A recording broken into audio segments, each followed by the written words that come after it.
Thank you everyone for being here today. Welcome to Long Road Distillers. My name is John O'Connor. I'm the co-owner, co-founder of Long Road, and proud to be the president of the Michigan Craft Distillers Association, representing over 30 small businesses, small distillers located throughout our great state. So to thank my executive board members for being here, Nancy Oxley, Richard Anderson, and J.P. Jerome from three of our great distilleries located here in Michigan. I also want to thank the leadership of our partners at the Michigan Beer and Wine Wholesalers Association. They were instrumental in collaborating with to come up with this package of bills that we think helps advance craft beverage in our state. A big thank you to Senator Vanderwall, Senator Moss, Senator Brinks, and Senator Schmidt, who are joining us here today as we worked on this four-bill package. It got stalled out last year, but thankful for their leadership to reintroduce it in this session and see it through to fidelity. I also thank the governor for being here today and recognizing the importance of the craft distilling industry as a growing and important industry here in the state of Michigan. As many of you might know, in 2008, Michigan signed some laws that enabled the craft distilling industry to come to light.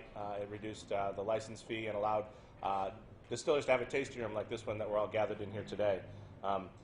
Our distillery members are located throughout our state in towns like Grand Rapids and Detroit, and in rural places like Thompsonville and Paw Paw. And so we have a diversity of location that's investing in communities, investing in people, investing in equipment. Unfortunately, other states have also recognized the importance of craft distilling to their economies and have made some changes to laws that enabled them to I think, start having a better regulatory framework than what we have here in Michigan. And I'm hopeful and thankful that this package, I think, is a turning point for us to begin to reinvest in Michigan distilling and craft beverage so that we can grow our industry and once again become one of the leading distilling states in the country. And so with that, I think this effort it's important because it is a bipartisan effort supported from people across the aisle who've worked together because they recognize how important the economic impact our industry can have. So with that, I'll turn it over to the governor of our great state, Gretchen Whitmer. Thanks, John. All right. Well, thank you. I'm glad to be here today with John and so many people in the industry. I am glad to be here with Mayor Bliss. Good to see you again. But of course, the phenomenal bipartisan group of senators that brought this bill to my desk. This has been a long road, pardon the pun, but I'm glad to be here. And I'm glad to be in Grand Rapids because, of course, I spent my childhood here, but also because we're at one of the world-class distilleries, of which we've got a number here in Michigan. It's a privilege to join this bipartisan group of legislators to sign 4 bills around something that Michiganders both embody and imbibe, and that is good spirits. Each of our 4 senators today introduced one of the bills, and I'm looking forward to signing them all right now on this bar. All 4 bills were passed unanimously in the House and nearly unanimously in the Senate. Taken together, these bills cut red tape, they support spirit manufacturers, and create good-paying jobs right here in Michigan. They'll help our state's incredible craft spirits and liquor businesses thrive. And I just want to take a second today and acknowledge Long Road, who is hosting us, and applaud their mission to use honest ingredients grown right here in Michigan to make some of the best batches of booze in the state. So it's because of small businesses like this one and the hardworking team here that has gotten our state through this pandemic together. There's no denying that Michigan's families and our communities and small businesses, we've all had a long, tough year. But I know that after everything that we've been through since March 2020, that we are poised to jumpstart our economy and power it to new highs. We are really bursting at the seams with possibility.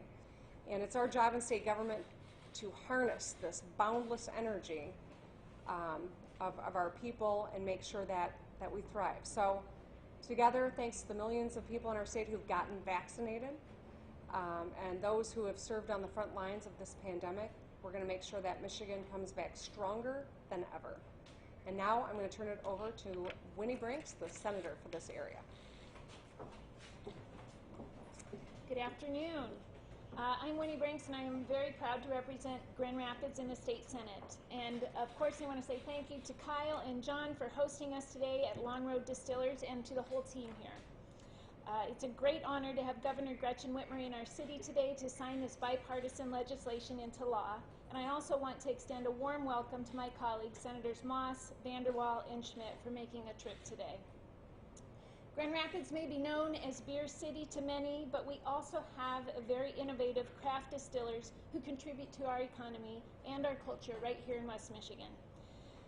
Now that many national companies are selling hard seltzers and canned cocktail drinks, it's only practical that we give our local distillers a fair chance to get their products in front of consumers too, and to do so easily and quickly.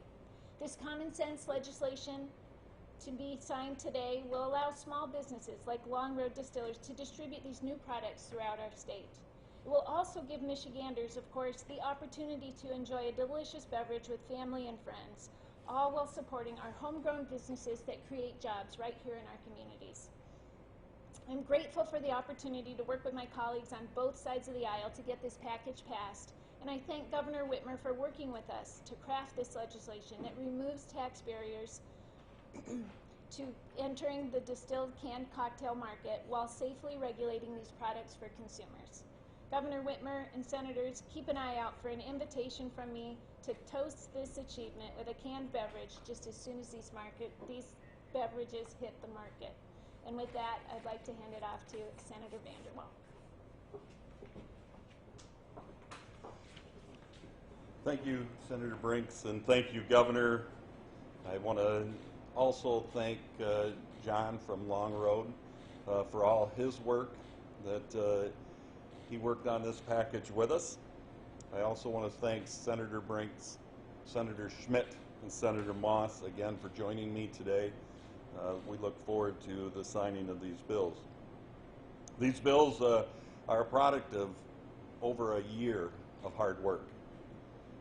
Last year it stalled out as we got them to the House, but we were able to come back this year, get them done, get them to the governor, and with what you're about to witness today, you will see the signing of what a year of working hard together in a bipartisan fashion can provide.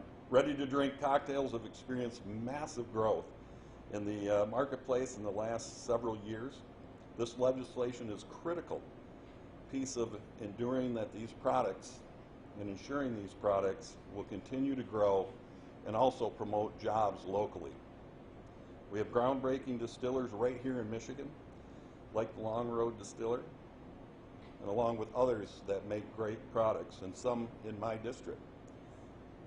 The current law before us today is defined that 12-ounce craft distilling products can be put out and not taxed as an entire fifth of liquor.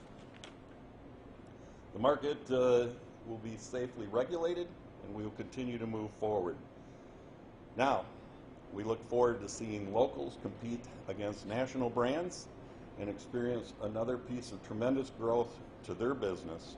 And with that, I look forward to witnessing the governor sign these bills along with my fellow senators. Thank you all for being here today, and we look forward to continuing to work in a bipartisan manner. Thank you.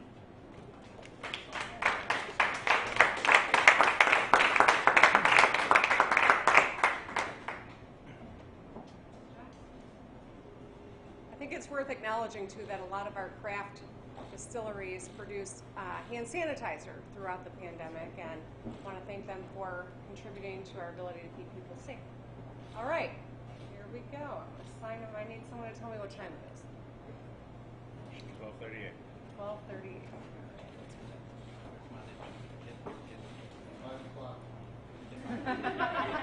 Somewhere. Good one, Bill. Now you got me off. It's the 24th, right? Yeah. 5:24. Thank you.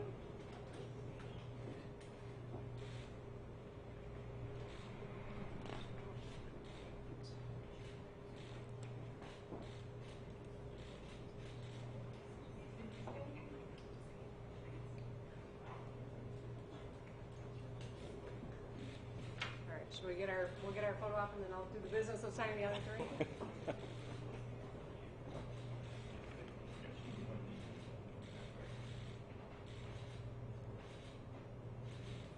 Okay. So, I have to sign them 2 minutes apart, that's why I have the things I I'm learned not today. going to wait 2 minutes.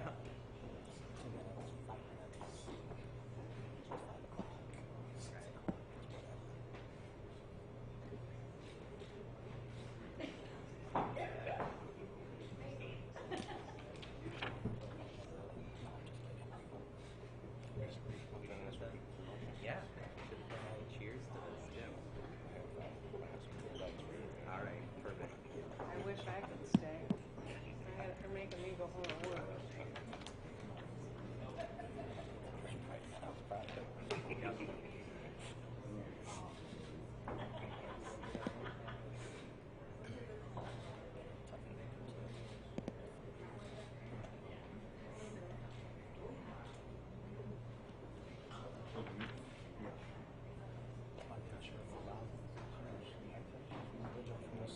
Oh, I know that. I made sure I didn't.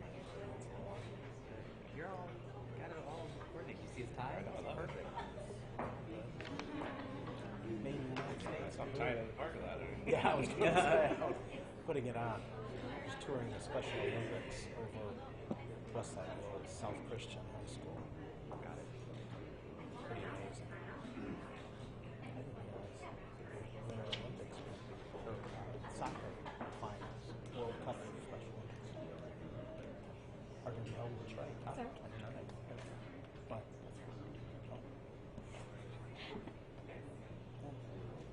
All right. All right. It's done. Yay.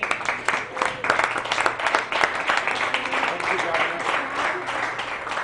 I'll send you guys copies too if you want one. Thank you very much. Oh, yes. Thank you. Appreciate it. And we have time for just a few questions about the bill signing. About the specifics of the MIOSHA, bringing people back to work today, what people can expect, and why it's almost 1 o'clock now, and still people don't have specifics of what is going to happen here for coming back to work. So we laid it out earlier in our press conference, I think, in general rules. I mean, one of the things we were hoping is that OSHA would have promulgated by now, but of course, that process has taken longer. We didn't want to wait for the feds to promulgate their new OSHA rules. So what you will see from my OSHA yet today is a reflection of exactly what we described earlier. A softening of some of the sanitation requirements, the lifting of the requirement that if work can be done remotely, that it is done remotely. And I don't have the rest of it in front of me, but those are our two highlights. And I think that will be coming out very soon. I'm not sure why it's not out yet, Rod. There were businesses that were concerned about that, but on Friday they didn't know what was going to happen today. Are you confident that by tomorrow people will have the clarity they need? I am, yes. We're working hard. This is, when the CDC made a change in their rules, we were nimble, we moved quickly. It wasn't easy. We got to make sure that everything is appropriate and vetted through legal and informed by the science, but you will see rules get before the end of the day. Governor Whitmer, you first ended that rule of 6 people per table, which obviously over the weekend that came out that you weren't sitting at a table with more than 6 people. How long have you been considering that change in the bill? And then are you at all concerned that this is going to be used against you in this upcoming gubernatorial race? So the determination of what the rule would look like was made long before this past weekend. We have lots of conversation, debate, listening to our public health experts, talking with our national experts that we talked to as well, and so that determination was made well before the weekend. You know what? I made a mistake. I owned up to it. I recognize it now. It was unintentional. I was with a group of 100% vaccinated people, and tables were moved together, and I really didn't think about it, and I should have. So I've apologized for that, and hope that when leaders, whether they are office holders or leaders at the local level, or my children for that matter, when you make a mistake, fess up to it and do better, and that's exactly what we did. Governor, what's going to be different on July 1st? What is your anticipation that the health of the general community will be different on July 1st from June 1st, given that the rate of vaccinations has dropped considerably over the past few weeks, but still you're holding on to those regulations until July 1st? For a month, we're going to have a limited capacity indoors because we know that that's inherently a greater risk. But of course, if you're unvaccinated, we know you can be indoors without a mask. You can be outdoors without a mask. If you are vaccinated.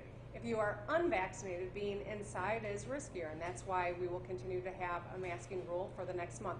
As we re-engage, I always talked about a dial, not a switch. We don't want to drop everything at once and assume that life is back to normal. We're still living with COVID.